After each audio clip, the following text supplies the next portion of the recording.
सबसे पहले मैं आप सभी अन्न देवता किसानों के चरणों में मेरा प्रणाम।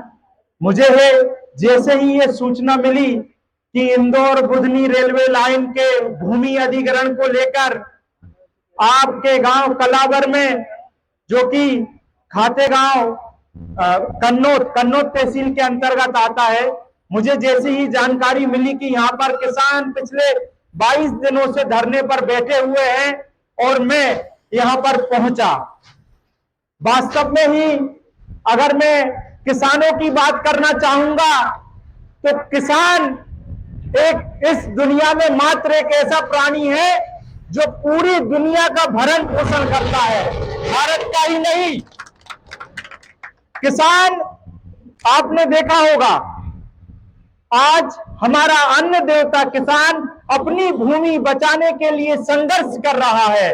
आज हमारा अन्न देवता किसान इतनी मेहनत करता है, खून पसीना एक करता है, उसके बाद अपनी फसल पैदा करता है। तो मैं बताना चाहूंगा आपको कि जो सरकारी अधिकारी होते हैं, चाहे वो केंद्र का कर्मचारी हो, चाहे वो राज्य सरकार का कर्मचारी हो, सबका समय निश्चित होता है। इनको मेडिकल मिलता है, इनको छुट्टी मिलती है और इनका बीमा भी होता है। मैं बताना चाहूंगा मेरे अन्न देवता किसान भाइयों, हमारे किसानों को कोई छुट्टी नहीं मिलती, कोई मेडिकल नहीं मिलता। चाहे सर्दी हो, चाहे गर्मी हो, चाहे बरसात हो, किसान दिन रात मेहनत करके इस देश का और इस दुनिया का भरण पोषण करता है।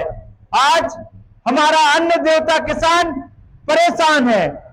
मैं आपको बताना चाहूंगा, मैंने देखा है कि इस सरकार ने जब चुनाव चलते हैं, बड़े बड़े वादे करती है हमारी सरकारें। जब चुनाव चलते हैं तो नेता किसान पुत्र बन जाते हैं। और पिछले चुनाव में किसानों से वादा किया गया था कि आपकी गेहूं की फसल 2700 रुपए प्रति क्विंटल खरीदेंगे। क्या किसी किसान की गेहूं की फसल 2700 रुपए प्रति क्विंटल बिकी? क्या किसानों से वादा किया गया था आपकी मक्के की फसल, आपकी सोयाबीन की फसल एमएसपी रेट पे खरीदेंगे? क्या किसी किसान की फसल को एमएसपी रेट पर खरीदा गया? नहीं खरीदा गया, क्योंकि इस सरकार ने वादा खिलाफी करी है और सरकारें भी बन जाती है और सरकार बनने के बाद ये नेता किसानों को भूल जाते हैं। इनका नाता सिर्फ चुनाव में वोट लेने तक का रहता है। अरे बड़ा दुर्भाग्य है कि कृषि मंत्री, केंद्रीय कृषि मंत्री की लोकसभा क्षेत्र के किसान 22 दिन से धरने पर बैठे हुए हैं, अनशन पे बैठे हुए हैं। आज तक इनकी किसी ने खबर नहीं ली। न कलेक्टर महोदय देवास जिले से इनकी खबर लेने आए, न क्षेत्र के सांसद और कृषि मंत्री केंद्रीय शिवराज सिंह चौहान जी भी यहाँ पर इनकी सुध लेने को नहीं आए। मैं बताना चाहूंगा कि ये नेता चाहते ही नहीं किसान भाइयों कि किसान का बेटा पढ़े लिखे, किसान का बेटा पढ़ लिख के कलेक्टर बने, किसान का बेटा पढ़ लिख के इंजीनियर बने, किसान का बेटा पढ़ लिख के डॉक्टर बने। ये नेता चाहते हैं कि किसान का बेटा पढ़े ही ना तो सरकारी स्कूलों की व्यवस्था खराब करके रख दी, क्योंकि इनके बच्चे तो विदेशों में पढ़ते हैं और हमारे किसान के बच्चे सरकारी स्कूलों में पढ़ते हैं। ये नेता चाहते हैं कि किसान का बेटा प्रश्न ना करे, किसान का बेटा अपना हक ना मांगे, किसान का बेटा अपना अधिकार ना मांगे। आपने देखा होगा जब चुनाव चलते हैं तो सभी किसान पुत्र बन जाते हैं। किसान को अपनी फसल का पंजीयन कराना रहता है तो किसान को लाइन में लगना पड़ता है।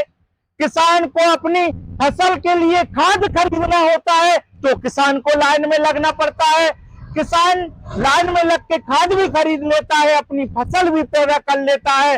जब सोसाइटियों में और वेयर हाउसों पर अपनी मूंग की फसल हो, धान की फसल हो, गेहूं की फसल हो, उसको बेचने के लिए जाता है तो वेयर हाउसों पे ये सरकार आपको 4-4 दिन लाइन में लगा कर रखती है। चलो आपने फसल भी बेच ली, तो जब पैसा लेना होता है तो ये सरकार आपको बैंक में लाइन में लगाने के रखती है।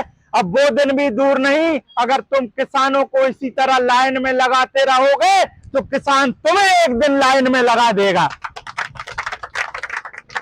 किसान भाइयों, जब कोई भी प्राइवेट कंपनी अपना प्रोडक्ट बनाती है, चाहे वो पार्ले जी का हो, चाहे ब्रिटानिया का हो, तो वो अपना रेट खुद तय करती है। लेकिन बड़ा दुर्भाग्य इस देश का, जो किसान अपनी फसल को खून पसीने से पैदा करता है, उसे अपनी फसल का भाव तय करने का अधिकार नहीं है। इससे बड़ा है दुर्भाग्य इस देश का और क्या हो सकता है। तो जो आंदोलन आज चल रहा है, तो इस आंदोलन में हमारी पूरी टीम का जन सर्वोदय का समर्थन रहेगा।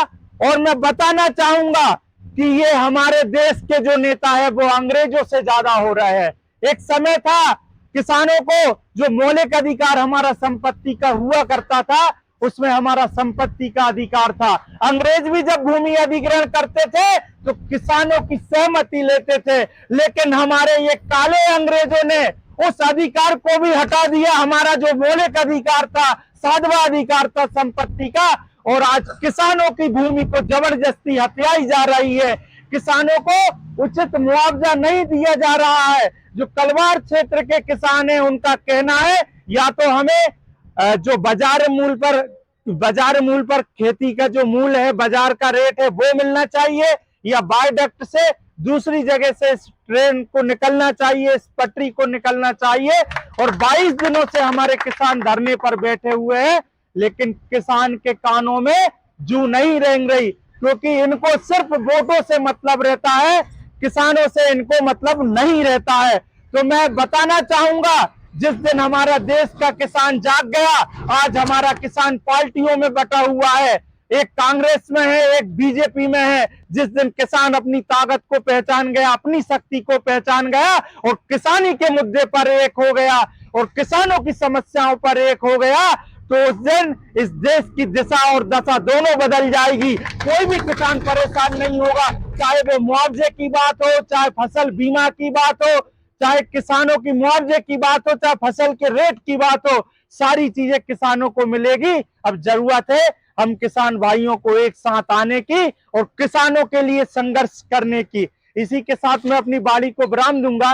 और कब से चल रहा है आपका धरना? ये 19 सितंबर 2025 से आज तक 12 अक्टूबर 2025, यानी 24 दिन लगातार हो गए हैं। ये इंदौर बुंदी रेल लाइन परियोजना भूमि अधिग्रहण के विरोध में चल रहा है। इसमें हमारी कृषि उपजाऊ भूमि दी जा रही है। पूर्व में जो सर्वे था वो प्रति बंजर जमीन से था और इंदौर से बुंदी 110 गाँवों को उचित मुआवजा भी नहीं दे रहे हैं। नियमों की पूर्णता इसमें अनदेखी की गई है, क्योंकि जो कानून बोलता है 4 गुना मुआवजा राशि, शासकीय नौकरी, विस्थापन का लाभ और अन्य बहुत सारे ऐसे जो लाभ है जो किसानों को मिलने चाहिए ताकि वो अपना जीवन यापन कर सकें, है ना। उसी के विरोध में लगातार 19 सितंबर 2025 से आज तक ये अनशन है और ये 24वें दिन प्रवेश कर गया है और आज तक जारी है। ठीक है, तो आपकी 3 जो मुख्य बिंदु है वो क्या क्या है? हमारे जो मुख्य बिंदु है देवास जिले के कन्नौद अनुभाग के ग्राम पाठा से कलवार घाट, ये एक क्षेत्र है 16 किलोमीटर का, जिसमें हमारे अलाइनमेंट चेंज करना, अर्थात ट्रेन का रूट बदला जाए।